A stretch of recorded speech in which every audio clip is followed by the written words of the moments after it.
Welcome बच्चों, आप देख रहे हो इसमें चैनल में आपकी मैम मिस शबनम 2026 में होने वाले माध्यमिक परीक्षा के फिजिकल साइंस का सजेशन मैं आज बताऊंगी। तो ये फर्स्ट सजेशन जो है सिर्फ लॉन्ग क्वेश्चन का सजेशन है। जैसा कि हमें पता है फिजिकल साइंस में जो है वो 4 ग्रुप होते हैं, ग्रुप ए बी सी और डी। तो ये जो है ग्रुप डी का सजेशन है, यानी जिसमें टोटल जो है हमें 12 क्वेश्चन अटेम्प्ट करने पड़ते हैं और हर एक क्वेश्चन 3 मार्क्स का होता है। तो कुल मिलाकर ये टोटल 36 मार्क्स हो गए ग्रुप डी में। तो ये ग्रुप डी का सजेशन है। ओके, तो आइए सबसे पहले देखते हैं चैप्टर नंबर 2 यानी बिहेवियर ऑफ गेसेस, गैसों का आचरण। इस चैप्टर से क्या क्या क्वेश्चन से सजेशन के लिए नंबर 1 है establish drive the equation PV equal to nRT for an ideal gas. ठीक है, ये जो इक्वेशन है समीकरण है आइडियल गैस या आदर्श गैस के लिए, इसको जो है एस्टैब्लिश करना है, यानी इसको जो है ड्राइव करके दिखाना है कि किस तरह से इक्वेशन आ रहा है। ठीक है, या फिर इस तरह से भी क्वेश्चन बन सकता है establish the ideal gas equation, Adarsh gas समीकरण की स्थापना करें। ठीक, तो ये हो सकता है। Number 2 state Charles law related to gases and represent it graphically. Charles का लॉ या चार्ल्स का नियम लिखना है, उसको ग्राफिकली दिखाना है, यानी V वर्सेस T का जो ग्राफ है वो ग्राफ भी बना के दिखाना है। नंबर 3 है what is absolute zero temperature. Absolute zero temperature क्या है? Determine the value of absolute zero temperature from Charles law. Charles के लॉ से एब्सोल्यूट जीरो टेम्परेचर को निकाल के दिखाना है। ठीक है, एब्सोल्यूट जीरो टेम्परेचर यानी परम शून्य तापक्रम। Okay, number 4 what is absolute temperature scale या केल्विन स्केल। केल्विन स्केल या एब्सोल्यूट टेम्परेचर स्केल क्या है? What are the freezing and boiling point of water in this scale. तो इस स्केल में पानी का जो है फ्रीजिंग पॉइंट और बॉइलिंग पॉइंट क्या क्या है? जैसे फ्रीजिंग पॉइंट होता है पानी का 0 डिग्री और बॉइलिंग पॉइंट होता है 100 डिग्री सेंटीग्रेड में होता है, तो उसको केल्विन में चेंज कर देना है। ठीक है, यानी जस्ट प्लस 273 ऐड करके। तो फ्रीजिंग पॉइंट हो जाएगा पानी का 273 केल्विन और बॉइलिंग पॉइंट हो जाएगा 273 प्लस 100 यानी 373 kelvin. Okay, number 5 explain the effect of pressure on the volume of a gas. किसी गैस के वॉल्यूम या आयतन में प्रेशर का या चाप का क्या इफेक्ट पड़ता है उसको एक्सप्लेन करना है। Write the SI unit of universal gas constant R. Universal gas constant R होता है, इसका एसआई यूनिट लिखना है। ठीक है, number 6 explain the effect of temperature on the velocity and pressure of a gas. A gas के velocity और pressure पर टेम्परेचर का क्या असर होता है, इस इफेक्ट को लिखना है। ठीक है, और नंबर 7 है state Boyle's law. When A balloon is inflated both its pressure and volume increase. Is Boyle's law violated here? तो यानी बॉयल का लॉ लिखना, नियम लिखना है। और जब एक बैलून को फुलाया जाता है तो उसका प्रेशर और वॉल्यूम दोनों ही इंक्रीज होता है, बढ़ता है। तो क्या यहाँ पे जो है बॉयल्स का जो लॉ है वो यहाँ पे वायलेट हो रहा है, यानी कि यहाँ पे उसका नियम जो है बॉयल का लॉ है उसका यहाँ पे उसके खिलाफ हो रहा है, ये इसको लिखना है। ठीक, नंबर 8 है last what do you mean bye ideal gas. एक आइडियल गैस से तुम क्या समझते हो? State 2 reasons for deviation of real gases from ideal behaviour. और रियल गैस जो है वो आइडियल गैस या आदर्श गैस से किस तरह से उसका बिहेवियर जो है विचलन होता है, इसका 2 रीजन दिखना है। ठीक है, अब आते हैं नेक्स्ट चैप्टर नंबर 3। तो केमिकल कैलकुलेशन से चैप्टर नंबर 3 रासायनिक गणना। तो पहला क्वेश्चन है how many grams of potassium chlorate is required to obtain the amount of oxygen required to burn 6 grams of carbon completely. ये सारा वैल्यू है और ये आंसर है। ठीक है, केमिकल कैलकुलेशन और आगे जो भी न्यूमेरिकल प्रॉब्लम्स होगा इसका मैं एक अलग से वीडियो बना दूंगा जहाँ पे मैं सारा सॉल्यूशन बता दूंगा। ठीक है, अगर आप अपने से कर पाते हैं तो वो अच्छी बात है, आप कर सकते हैं खुद से भी सॉल्व, और नहीं तो फिर नेक्स्ट वीडियो में मैं इसका सॉल्यूशन बता दूंगा। Okay, number 2 when steam is passed over hot iron. जब गर्म लोहे के से ऊपर से स्टीम पास किया जाता है, भाप, ferrosoferric oxide and hydrogen are produce. तो क्या बनता है? फेरोसोफेरिक ऑक्साइड और हाइड्रोजन बनता है। ठीक है, how many moles of iron atoms are required to produce 4 moles of hydrogen molecule. तो कह रहा है कि हाइड्रोजन का 4 मोल बनाने के लिए, प्रोड्यूस करने के लिए कितना मोल आयरन एटम की जरूरत पड़ेगी। ठीक है, तो आंसर है 6 mole. Number 3 what amount of copper turnings and concentrated H2SO4 are required to produce 64 gram of SO2 gas. कहा जा रहा है कि कितना अमाउंट जो है तांबे का चूरा और गाढ़ा सल्फ्यूरिक एसिड जरूरत पड़ेगा 64 ग्राम SO2 गैस बनाने के लिए। ठीक है, आंसर ये है। CO की जरूरत पड़ेगा 63.5 ग्राम और H2SO4 जरूरत पड़ेगा 196 gram. Okay, number 4 what volume of hydrogen sulphide will be liberated by the reaction of 22 gram of ferrous sulphide with excess dilute sulphuric acid. कहा जा रहा है कि 22 gram ferrous sulphide excess dilute sulphuric acid के साथ अगर reaction करता है तो कितना वॉल्यूम से हाइड्रोजन सल्फाइड गैस ये निकलेगा। ठीक है, आंसर होगा 5.6 litre. Number 5, how much quantity of iron is required to get 11.2 litres of hydrogen at NTP. NTP पर 11.2 लीटर हाइड्रोजन पाने के लिए कितना क्वांटिटी आयरन की जरूरत पड़ेगा? आंसर है 21 gram. Number 6, how much weight loss will occur if 10 grams of calcium carbonate is heated vigorously in open air। यानी कहा जा रहा है कि अगर 10 ग्राम कैल्शियम कार्बोनेट को ओपन एयर में, खुली हवा में अगर बहुत ज्यादा अच्छे से हीट किया जाए, गर्म किया जाए, तो फिर कितना इसका वेट लॉस होगा? तो आंसर है 4.4 gram. Number 7, when 20 gram solid compound A is heated, जब एक कंपाउंड ए जो 20 ग्राम है उसको अगर गर्म किया जाता है, हीट किया जाता है, 9 gram of another solid compound B and a colourless and odourless gas C are produce.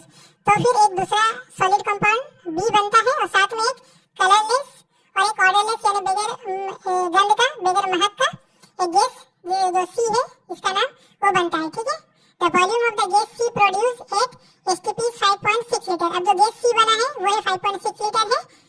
Determine the molecular weight of C. तो सी का मॉलिक्यूलर वेट कितना होगा? आंसर होगा 44। नंबर 8 है, a gas has a density of 3.17 ग्राम पर litre at STP.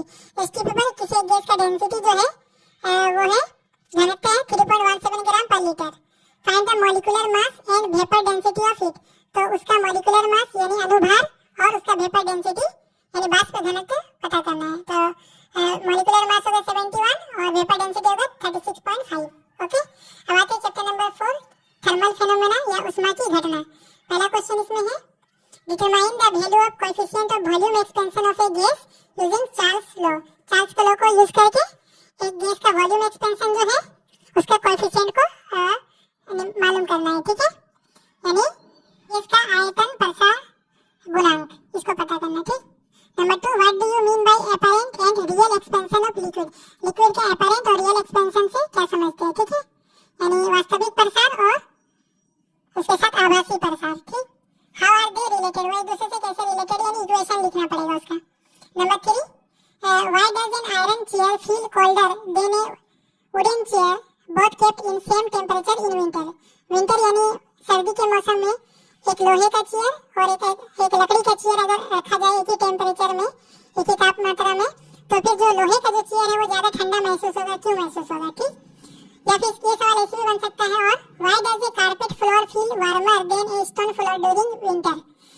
सर्दी के मौसम में जो कारपेट का जो फ्लोर है, फर्श है, वो जो है वो एक स्टोन फ्लोर यानी जो स्टोन का फ्लोर है पत्थर का, उससे ज्यादा वो अच्छा आरामदायक लगता है, वार्मर आरामदायक होता है। क्यों होता है? 4 है, what is thermal conductivity. Thermal conductivity क्या है? यानी ऊष्मा चालकता।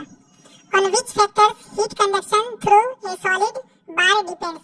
एक सॉलिड बार है लोहे का, सॉलिड, तो उसमें हीट कंडक्शन जो होता है वो किन किन फैक्टर्स पर, किन किन चीजों पे डिपेंड करता है। Okay, number 5, show by an experiment that thermal conductivity of different material is different. अलग अलग मटेरियल का जो थर्मल कंडक्टिविटी था वो अलग अलग तरह के एक्सपेरिमेंट से दिखाना है। ठीक। Number 6, mention 2 similarities between heat conduction and thermal conduction. Heat conduction और थर्मल कंडक्शन में 2 सिमिलरिटीज दिखाना है। ठीक है, समानता है। और name a non metal having high thermal conductivity. एक ऐसा नॉन मेटल का नाम लिखना जिसका हाई थर्मल कंडक्टिविटी होता है। इसमें कांच या गिलास इसका आंसर होगा। Number 7, right one advantage of expansion of each of A solid, liquid and gas.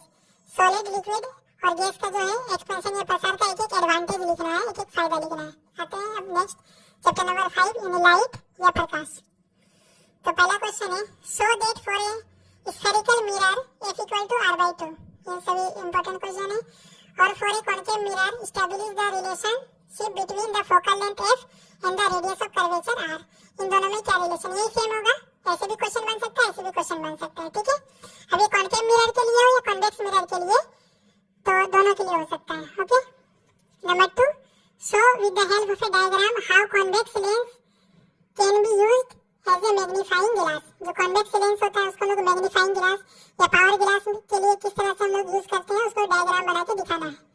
Number 3, explain the diverging nature of concave lens with diagram. Diagram से कॉनकेव लेंस का डाइवर्जिंग नेचर हमें दिखाना है। Okay. Number 4, explain the structure and working principle of a simple camera. ये camera का working principle, उसका structure को explain करना है। Number 5, write down the 2 laws of refraction of light. Light के रिफ्रैक्शन का 2 लॉज, ठीक है। और उसके साथ साथ right also the mathematical form of the second law. जो सेकंड लॉ है उसका मैथमेटिकल फॉर्म भी लिखना है, जिसको हम लोग स्नेल्स लॉ बोलते हैं। Next, what is dispersion of light. Light का डिस्पर्सन या प्रकाश का वर्ण विक्षेपण किसे कहते हैं। व्हाट इज इट्स कॉज, इसका रीजन क्या, इसका रीजन है, ठीक। Number 7, how does the refractive index of a medium depends on the velocity of light and wavelength. किसी मीडियम का रिफ्रैक्टिव इंडेक्स जो है वो लाइट का वेलोसिटी और वेवलेंथ पर किस तरह डिपेंड करता है, ठीक है। रिफ्रैक्टिव इंडेक्स यानी सापेक्षिक अपवर्तनांक। Next, on which factor colour of light depends. किसी लाइट का जो कलर होता है वो किस पे डिपेंड करता है, तो ये जो है लाइट के वेवलेंथ पे डिपेंड करता है, ठीक। Which colour of light has the maximum and the minimum wavelength. किस कलर की लाइट का सबसे ज्यादा और सबसे कम वेवलेंथ होता है। Number 9, write 1 use of UV rays, X rays and gamma rays. इन सब का एक इस्तेमाल लिखना है, अल्ट्रावायलेट रेज का, एक्स रेज का और गामा रेज का। ओके। अच्छा, इसका आंसर है किस लाइट का वेवलेंथ सबसे ज्यादा होता है, रेड लाइट का, और किसका सबसे ज्यादा सबसे कम होता है, तो वो होता है वायलेट लाइट का, ठीक है। Number 10, arrange X rays, UV rays and gamma rays in increasing order of wavelength. Increasing order of wavelength में इन्हें सजाना है, किसका वेवलेंथ सबसे कम हो पहले लिखना है, उसके बाद सबसे ज्यादा वाले को लिखना है। Write 1 harmful effect of UV raise. UV raise का एक हार्मफुल इफेक्ट लिखना है। Number 11, what is scattering of light. Light का स्कैटरिंग या प्रकाश का परिकिरणन किसे कहते हैं। Why does the sky appears blue during day time. दिन के वक्त आसमान नीला क्यों दिखाई देता है। अब आते हैं न्यूमेरिकल प्रॉब्लम में। Number 12, refractive index of a glass slab is 1.5। एक जो ग्लास स्लैब है, कांच का स्लैब है, उसका रिफ्रैक्टिव इंडेक्स है 1.5 and that of water is 1.33। पानी का जो है वो 1.33 है। If the velocity of light in glass slab be, glass be 2 × 10⁸ metre पर सेकंड। अगर गिलास में जो है स्पीड ऑफ लाइट ये है, then what is the velocity of light in water. तो पानी में speed of light, velocity of light क्या होगा, आंसर होगा 2.25 × 10⁸ मीटर पर second. Number 3, calculate the refractive index of a transparent medium in which speed of light is 1.8 × 10⁸ metre पर second. एक transparent medium है जिसमें स्पीड ऑफ लाइट अगर ये है तो उसका रिफ्रैक्टिव इंडेक्स कैलकुलेट करना पड़ेगा। ओके। अब आते हैं नेक्स्ट क्वेश्चन नंबर 14 में है, the length of an object is 15 centimetre. किसी ऑब्जेक्ट का लंबाई 15 सेंटीमीटर है, किसी वस्तु का। An image is obtain at a distance of 30 centimetre on other side of the lens when it is placed at a distance of 15 centimetre in front of the convex lens. अगर उसको convex lens के 15 metre सामने रखा जाता है उस object को, तो दूसरी तरफ उसका इमेज बनता है कितने दूरी पर, 30 सेंटीमीटर की दूरी पर बनता है, ठीक है। What is the linear magnification. तो उसका लीनियर मैग्निफिकेशन क्या होगा, ये देखिए आवर्धन एंड द इमेज साइज, और इमेज का साइज क्या होगा, आंसर होगा 2 और 30 centimetre. Number 15, the refractive index of a medium with respect to air is √2। यानी हवा के रिस्पेक्ट में एक मीडियम का रिफ्रैक्टिव इंडेक्स √2 है। If the angle of incidence of A ray of light is in air is 45 degree. अगर जो एक रे ऑफ लाइट का एंगल ऑफ इंसिडेंस 45 डिग्री है, determine the angle of deviation for that रे in case of refraction. तो अगर refraction होता है, ये माध्यमिक 2018 का क्वेश्चन है, तो वो एंगल ऑफ डेविएशन कितना होगा, यानी तो कितना जो है वो रे कितना मुड़ेगा, कि एंगल कितना चेंज होगा, ठीक है, तो होगा 15 डिग्री। नेक्स्ट है चैप्टर नंबर 6, करंट इलेक्ट्रिसिटी। अच्छा, इससे पहले चैप्टर नंबर 5 लाइट से 2 क्वेश्चन आता है, ठीक है, अभी याद रखना है। नंबर 1 इसमें state that 2 Faraday's laws of electromagnetic induction. Electromagnetic induction का फैराडे का 2 लॉ लिखना है, ठीक है। Write 1 advantage of AC current. AC current का एक एडवांटेज लिखना है। Number 2, on what factors the resistance of a given wire depends. किसी एक तार का जो रेजिस्टेंस होता है, यानी प्रतिरोध होता है, वो किन किन चीजों पे डिपेंड करता है। Write 1 characteristic of electrical fuse. जो लोग घर में फ्यूज इस्तेमाल करते हैं, इलेक्ट्रिक फ्यूज, उसका एक कैरेक्टरिस्टिक लिखना है, ठीक है, उसका एक खूबी। यानी उसका जो है जो मेल्टिंग पॉइंट होता है वो बहुत कम होता है, इसलिए अगर उस पर हाई वोल्टेज होगा तो फौरन वो क्या हो जाता है, गल जाता है तार। Number 3, what is meant by electrical power? Electrical power किसे कहते हैं? The rating of a bulb is written as 220 volt 100 watt. इस बल्ब में अगर इसका रेटिंग लिखा रहता है तो व्हाट इज इट्स मीनिंग, इसका मीनिंग क्या होता है? Number 4, find the ratio of resistance for two bulbs of 220 volt 60 watt and 110 volt 60 watt. दो बल्ब है इस तरह का रेटिंग का, तो उसका रेजिस्टेंस का प्रतिरोध का रेशियो या अनुपात क्या होगा? ये माध्यमिक परीक्षा 2019 का क्वेश्चन है, आंसर होगा 4:1। नंबर 5 है state Joule's laws of heating effect of current. Heating effect of current से रिलेटेड जूल्स का लॉ लिखना है। Right one application of heating effect of current in daily life. Daily life में heating effect of current का एक use बताना है। जैसे हम लोग आयरन में इस्तेमाल करते हैं, उसके बाद हीटर में इस्तेमाल करते हैं, ठीक है। Number 6, what resistance must be connected to a 20 ohm resistance to provide an equivalent resistance of 10 ohm। यानी कहा जा रहा है कि 20 ohm रेजिस्टेंस के साथ कितना रेजिस्टेंस को प्रतिरोध को में जोड़ेंगे। अच्छा यहाँ पे जोड़ना, यहाँ पे लिख रहे हैं कनेक्टेड पैरेलली, यहाँ लिखना भूल गया मैं, पैरेलली, ठीक है। यानी पैरेलल कनेक्शन अगर करेंगे 20 ohm के साथ, ताकि इक्विवेलेंट रेजिस्टेंस जो है वो 10 ohm मिले, ठीक है। Number 7, calculate the equivalent resistance between A and be in the following circuit. एक सर्किट है, ए और बी के बीच में कितना इक्विवेलेंट रेजिस्टेंस होगा ये निकालना है, ठीक है। ये 6 ohm है, यहाँ 8 ohm है, यहाँ 8 ohm है, यहाँ 2 ohm है, ओके। तो जो ये जो पैरेलल कॉम्बिनेशन और सीरीज कॉम्बिनेशन होता है, इससे क्वेश्चन जरूर आता है। ये जस्ट सजेशंस के लिए है। नंबर 8 है there are 2 40 watt bulbs, 1 60 watt fan and 1 150 watt refrigerator in a house। एक घर में 40 वाट का 2 बल्ब है, 60 वाट का एक फैन है और 150 वाट का एक फ्रिज है। If all the appliances runs 10 hours daily, अगर ये तमाम चीजें डेली 10 घंटे चलती है, then find the monthly electricity bill if a unit of electricity cost ₹5। अगर एक यूनिट का रेट 5 रुपया है तो मंथली कितना बिल आएगा? एक महीना मतलब हमें मान लेना 30 दिन, ठीक है। तो आंसर होगा 435 रुपए। Number 9, state Fleming's left hand rule. Fleming का लेफ्ट हैंड रूल लिखना है। In which instrument this rule can be demonstrated. और इस रूल को कहाँ पे यूज किया जाता है, किस इंस्ट्रूमेंट में? तो बालोस का व्हील होता है, बालोस का चक्का, उसमें यूज किया जाता है। Number 10, the voltage in A current is doubled and the resistance is half. एक सर्किट में क्या किया, वोल्टेज को डबल किया गया और रेजिस्टेंस को आधा कर दिया गया। What will happen to the current flowing through the circuit. तो उसमें बहने वाला जो करंट है उसमें क्या चेंज आएगा, तो इसको इक्वेशन से दिखाना पड़ेगा, okay. Next chapter number 7, atomic nucleus या परमाणु नाभिक। Number 1, right 3 characteristics of radioactivity. Radioactivity का 3 कैरेक्टरिस्टिक्स लिखना है, ठीक है, रेडियो सक्रियता का। Number 2, compare alpha beta and gamma rays with respect to mass, charge, ionising power, penetrating power and velocity.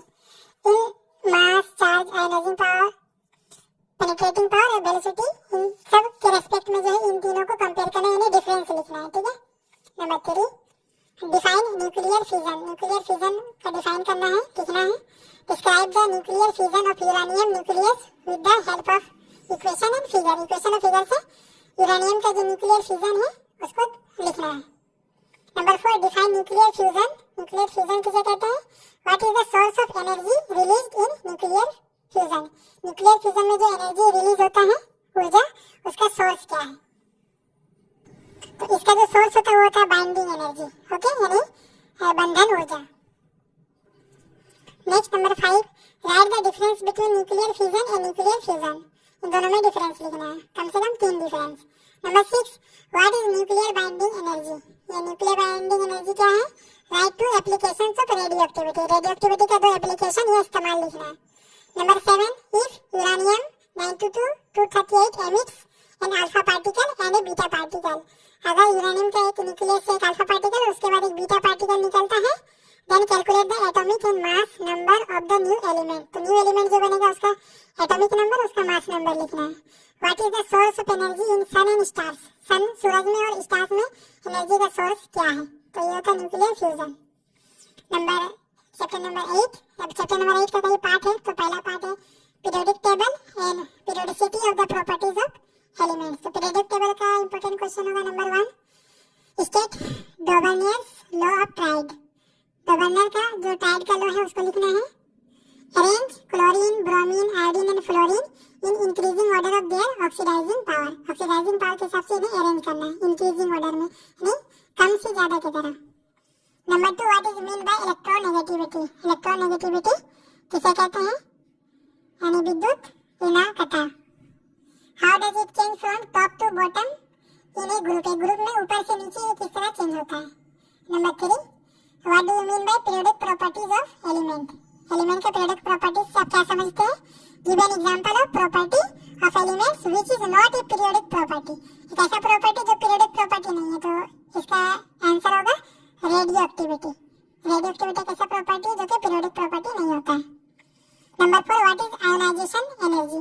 Ionisation energy क्या है, range lithium, rubidium, kalium and potassium and sodium in the increasing order of their ionization energy. Ionization energy के हिसाब से हमें सजाना है। Number 5 है, the atomic number of 3 elements A, B and C are 6, 8 and 10 respectively. 3 अलग अलग element ए, B, सी, इनका एटॉमिक नंबर दिया गया है। Number question number 1, which element has the highest electronegativity. अब इन तीनों में किसका सबसे इलेक्ट्रोनेगेटिविटी सबसे ज्यादा होगा। Number 2, find the position of the element C in the periodic table. ये एलिमेंट सी जिसका एटॉमिक नंबर 10 है, ये पीरियोडिक टेबल में कहां पर होगा, यानी किस ग्रुप और किस पीरियड में होगा। Which one is smallest in size. इन तीनों में किसका साइज सबसे कम होगा। ठीक। Number 6, how does the metallic property of element change in a period from left to right. एक पीरियड में बाएं से दाएं तरफ एलिमेंट का जो मेटालिक प्रॉपर्टी होता है, धात होने का प्रॉपर्टी, वो किस तरह चेंज होता है। Write the reason for this change, और इस चेंज का रीजन भी लिखना है। ओके, अब आते हैं चैप्टर 8 का जो अगला पार्ट है, वो है इलेक्ट्रिसिटी एंड केमिकल रिएक्शन। इससे पहले एक आयनिक बॉन्डिंग का है, तो उसमें से ग्रुप डी में क्वेश्चन नहीं आता, ग्रुप सी में आता है। ठीक, तो ये वाला आएगा इलेक्ट्रिसिटी एंड केमिकल रिएक्शन वाला। तो इसमें पहला क्वेश्चन है, what do you mean by electrolysis. Electrolysis से क्या समझते हैं, यानी अपघटन। Write two practical applications of electrolysis. Electrolysis के 2 एप्लीकेशन है, इस्तेमाल लिखना है। Number 2, what reactions occur at the cathode and the anode during electrolysis of acidified water. Acidified water यानी एसिड मिला हुआ वाटर या अम्लीय जल का जो इलेक्ट्रोलिसिस होता है, तो कैथोड और एनोड पर क्या क्या रिएक्शन होता है। ठीक, ये लिखना है। Which energy is responsible for the chemical reaction to occur during electrolysis. Electrolysis के दौरान जो केमिकल रिएक्शन होता है, इसके लिए कौन सा एनर्जी जिम्मेदार होता है, तो इसमें आंसर होगा इलेक्ट्रिकल एनर्जी, तो हम इलेक्ट्रिक वहां पे देते हैं। Number 3, right the process of extraction of aluminium mentioning the following points. Aluminium का जो एक्सट्रैक्शन होता है, निष्कर्षण, तो उसका जो प्रोसेस है, तो उसमें सारा लिखना है, ये सभी पॉइंट को इंक्लूड करना है। नंबर ए में इलेक्ट्रोलाइट यूज, क्या इलेक्ट्रोलाइट यूज किया जाता है, घटक। Number B, electrodes use, electrode यानी एनोड और कैथोड क्या क्या यूज किया जाता है। और नंबर सी, रिएक्शन से एनोड एंड कैथोड, एनोड और कैथोड में क्या क्या रिएक्शन होता है। Number 4, what is electro refining. Electro refining किसे कहते हैं, विद्युत शुद्धिकरण। What are used as cathode and anode for purifying copper. Copper या तांबा को प्यूरिफाई करने के लिए कैथोड और एनोड क्या क्या यूज किया जाता है, तो एनोड में यूज किया जाता है इम्प्योर कॉपर, ठीक, और प्योर कॉपर को कैथोड में यूज किया जाता है। Number 5, write the difference between metallic conductor and electrolyte. Electrolyte और मेटालिक कंडक्टर में क्या फर्क है, 3 फर्क लिखना पड़ेगा, difference. Number 6, why DC current is used for electrolysis. Electrolysis के लिए डीसी करंट क्यों इस्तेमाल करते हैं। नेम वन स्ट्रॉन्ग इलेक्ट्रोलाइट, एक स्ट्रॉन्ग इलेक्ट्रोलाइट का नाम लिखना है। अब आते हैं next, inorganic chemistry in the laboratory and in industry. ये बहुत ही क्योंकि इसमें से आता ही आता है, तो ये जरूर कीजिएगा। नंबर 1 है, write the conditions and balanced equations for the industrial production of ammonia by Haber's process. Haber process से एमोनिया किस तरह तैयार किया जाता है, ये लिखना है। ठीक है, उसका कंडीशन भी लिखना है और उसका इक्वेशन भी लिखना है। ठीक है, तो एमोनिया इस बार आने का चांस है। Number 2, write down with equations the process of industrial preparation of nitric acid by Ostwald process. यहाँ पे बाय होगा, ओस्टवाल प्रोसेस से नाइट्रिक एसिड किस तरह तैयार किया जाता है, इसको कैटालाइटिक ऑक्सीडेशन भी कहते हैं। ठीक है। Number 3, write down with equation the principle of preparation of sulphuric acid by contact process. Contact process से सल्फ्यूरिक एसिड किस तरह तैयार किया जाता है। और number 4, describe the process of nitrogen fixation. Nitrogen fixation का प्रोसेस लिखना है। लास्ट जो है वो ऑर्गेनिक केमिस्ट्री। ऑर्गेनिक केमिस्ट्री से पहला क्वेश्चन होगा, write the condition and equation for the reaction of addition of hydrogen to ethylene. Ethylene के साथ जब हाइड्रोजन का रिएक्शन किया जाता है तो उसका कंडीशन लिखना है, इक्वेशन लिखना है। या फिर ऐसे भी हो सकता है, convert ethylene to ethane. Ethylene से इथेन किस तरह बनेगा, तो ये और ये दोनों सेम रिएक्शन है, ठीक है। Right one use of LPG. LPG का इस्तेमाल लिखना है। Number 2, identify A and B. A और बी क्या होगा, ये एसिटिक एसिड है और यहाँ पर जो है इथाइल अल्कोहल होगा, दोनों ऐड होगा, यहाँ पे कंसंट्रेटेड H2SO4 होगा, मिलकर ये बनाएगा इथाइल एसीटेट और साथ में पानी, ठीक। Right one use of denatured या मिथाइलेटेड स्पिरिट। मिथाइलेटेड स्पिरिट का एक इस्तेमाल। Number 3, what is biodegradable polymers. Biodegradable polymers किसे कहते हैं, बहुलक। How is biopolymer protein biodegraded in nature. Protein जो था वो किस तरह से बायोडिग्रेड होता है नेचर में, किस तरह से तो खराब होता है, ठीक है। Number 4, compare 3 properties of organic and inorganic compound. इसका दोनों का फर्क लिखना है, कम से कम 3 लिखना है। Number 5, what do you mean bye functional isomerism and positional isomerism, किसे कहते हैं, और गिव एग्जांपल, उनका एग्जांपल भी लिखना है, ओके।